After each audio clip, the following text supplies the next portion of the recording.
नमस्कार। पूर्वांचल बुलेटिन निष्पक्ष खबर अब तक पर आप देख रहे हैं। संसद में बजट सत्र चल रहा है। इस बजट सत्र में कांग्रेस के राष्ट्रीय अध्यक्ष मल्लिकार्जुन खड़गे व उत्तर प्रदेश के पूर्व मुख्यमंत्री व सपा के राष्ट्रीय अध्यक्ष ने महाकुंभ प्रयागराज को लेकर जिस तरह से बयान दिया है, उस बयान को लेकर उत्तर प्रदेश के मुख्यमंत्री योगी आदित्यनाथ ने कांग्रेस के राष्ट्रीय अध्यक्ष मल्लिकार्जुन खड़गे व उत्तर प्रदेश के पूर्व मुख्यमंत्री व सपा के राष्ट्रीय अध्यक्ष अखिलेश सिंह यादव के बयान को उन्होंने कहा यह सनातन धर्म पर प्रहार है, निंदनीय है। आप देख सकते हैं उत्तर प्रदेश के मुख्यमंत्री योगी आदित्यनाथ ने सपा के राष्ट्रीय अध्यक्ष अखिलेश सिंह यादव व कांग्रेस के राष्ट्रीय अध्यक्ष मल्लिकार्जुन खड़गे के द्वारा संसद में दिए गए बयान को लेकर क्या कह रहे हैं, आप देख सकते हैं। पूर्वांचल बुलेटिन निष्पक्ष का अब तक पर उत्तर प्रदेश के मुख्यमंत्री योगी आदित्यनाथ को।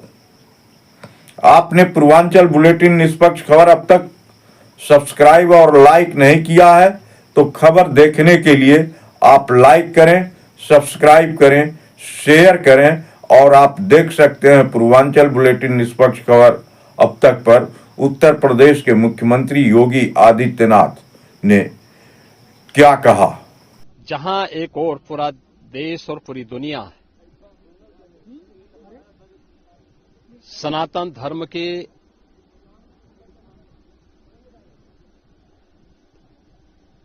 इस सबसे बड़े आयोजन का साक्षी बनकर के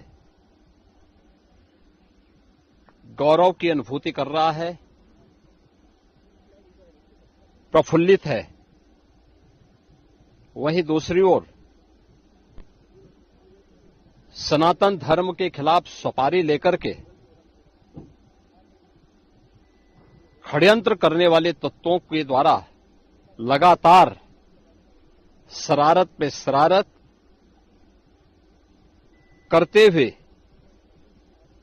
झूठ के और असत्य के नित नए प्रतिमान भी गढ़े जा रहे हैं।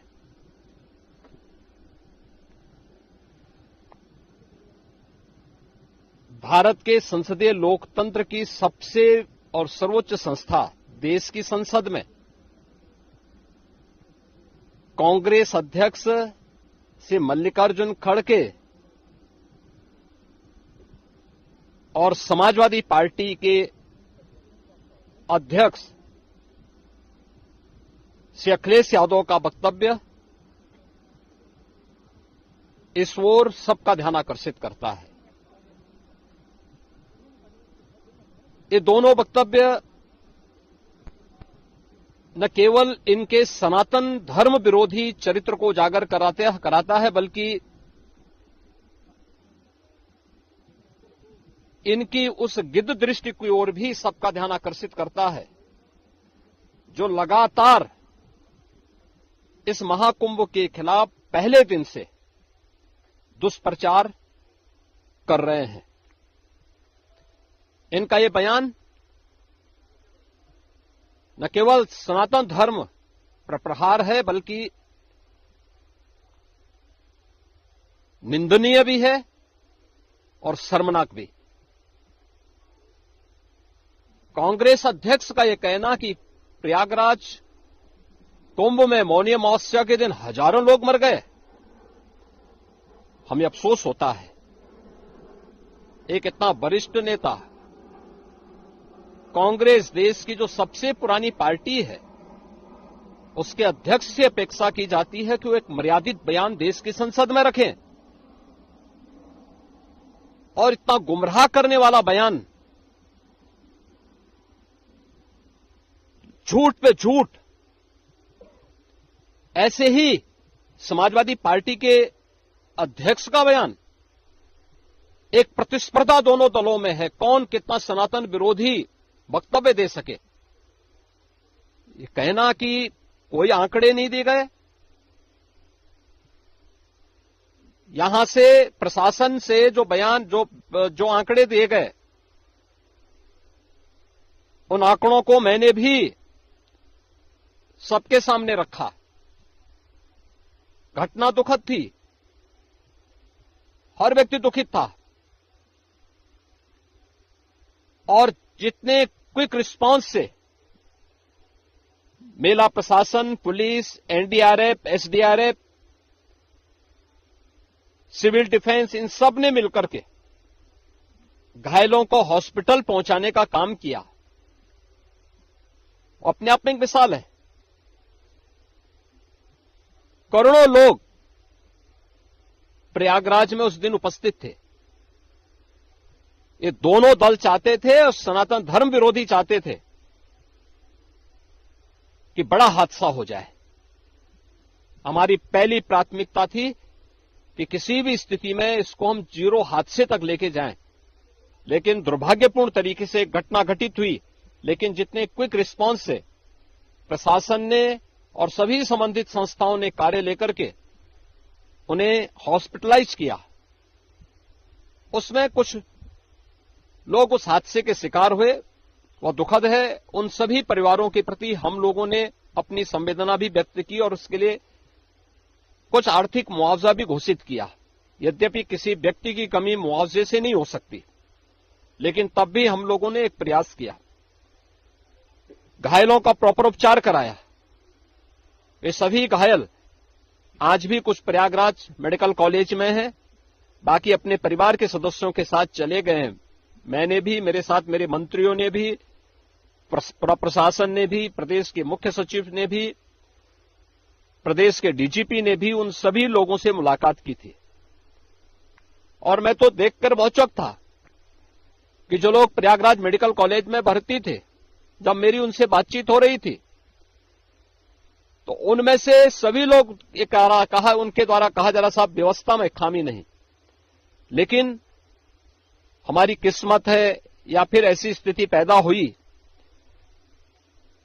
और उनके सभी पहलुओं को लेकर के सरकार भी जांच करा रही है और उसके लिए एक न्यायिक कमीशन भी हमने तत्काल गठित किया। लेकिन हमारी पहली प्राथमिकता थी कि जो ये लगभग 8 से 9 करोड़ लोग प्रयागराज में उपस्थित हैं, इन्हें सुरक्षित उनके घरों के लिए वापस भेजना। इन दोनों दलों और सनातन धर्म विरोधी उन सभी लोगों के वक्तव्य, जो लोग ये गुमराह करने वाले वक्तव्य दे रहे हैं कि लाखों लोगों ने स्नान नहीं किया, सरासर गुमराह करने वाला है। ये वक्तव्य देना कि कोई अमृत स्नान या साय स्नान नहीं हुआ, ये भी गुमराह करने वाला वक्तव्य है और सनातन धर्म की अवमानना ही नहीं, बदनाम करने की साजिश का एक हिस्सा है। कोई परंपरा बाधित नहीं हुई। मौनी अमावस्या का स्नान पहले दिन सायंकाल 7:30 बजे से प्रारंभ हो गया था और अगले दिन पूरे दिन भर देर सायंकाल तक मौनी अमावस्या का मुहूर्त था। स्वाभाविक रूप से अखाड़ों ने हादसे के तत्काल बाद मेला प्राधिकरण के साथ बातचीत करके अपने स्नान को स्थगित किया था कुछ देर के लिए। और फिर जब मेरी उनसे बातचीत हुई दोपहर के बाद, सभी अखाड़े और पूज्य संतजन, आचार्य महामंडलेश्वर, वे इस स्नान का हिस्सा बने और वही परंपरागत तरीके से सभी स्नान भी हुए। इस महाकुंभ में 3 अमृत स्नान थे, मकर संक्रांति, मौनी अमावस्या और बसंत पंचमी। इन तीनों में अमृत स्नान हुए जिसमें सभी अखाड़े भागीदार बने। पौष पूर्णिमा से आयोजन प्रारंभ हुआ।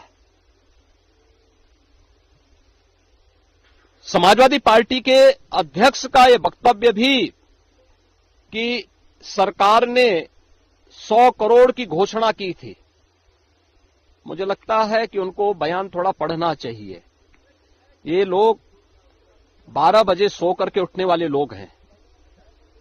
कार्यालय स्टाफ जिस प्रकार का इन्हें नोट बना करके देता है, ये उस प्रकार का वक्तव्य बना करके सामने प्रस्तुत करते हैं और फिर उसके अनुसार उसको लीडर के रूप में नहीं बल्कि एक रीडर के रूप में सबके सामने उस वक्तव्य को पढ़ करके अपनी जगहसाई करते हैं और राजनेताओं की भी जगहसाई करते हैं। यही स्थिति मैंने बार बार कहा कि महाकुंभ में 40 से 45 करोड़ श्रद्धालु इस पूरे महाकुंभ के आयोजन में भागीदार बनेंगे। और मुझे बताते हुए ये भी प्रसन्नता है कि पिछले 22 दिन के अंदर इस महाकुंभ में 38 करोड़ श्रद्धालु अब तक यहां आ चुके हैं। अगले 22-23 दिन तक यह आयोजन और चलेगा। इन 22 दिनों के अंदर भी श्रद्धालुओं के आने की पूरी वो है। आज भी आप देख रहे होंगे, कल बसंत पंचमी अंतिम अमृत स्नान संपन्न हुआ। माघी पूर्णिमा 12 फरवरी को और महाशिवरात्रि 26 फरवरी को होगा। करोड़ों की संख्या में देश और दुनिया का हर श्रद्धालु आना चाहता है। आज भूटान के महामहिम नरेश ने भी यहां पर अपने देश के तमाम लोगों के साथ में इस आयोजन में वे सहभागी बने। पूरी दुनिया आ रही है, लेकिन इन दलों ने जिन्होंने सनातन धर्म के खिलाफ सफारी लेकर के एक षड्यंत्र करने में लिप्त हैं, इनका षड्यंत्र कामयाब नहीं होगा। 29 जनवरी के हादसे की तह में हम लोग जाएंगे, षड्यंत्रकारियों को बेनकाब करेंगे और उन्हें सजा कैसे दिलाई जाती है, यह आपने उत्तर प्रदेश के अंदर पिछले 8 वर्ष के अंदर देखा होगा। आगे भी आप इसको देखते रहिए।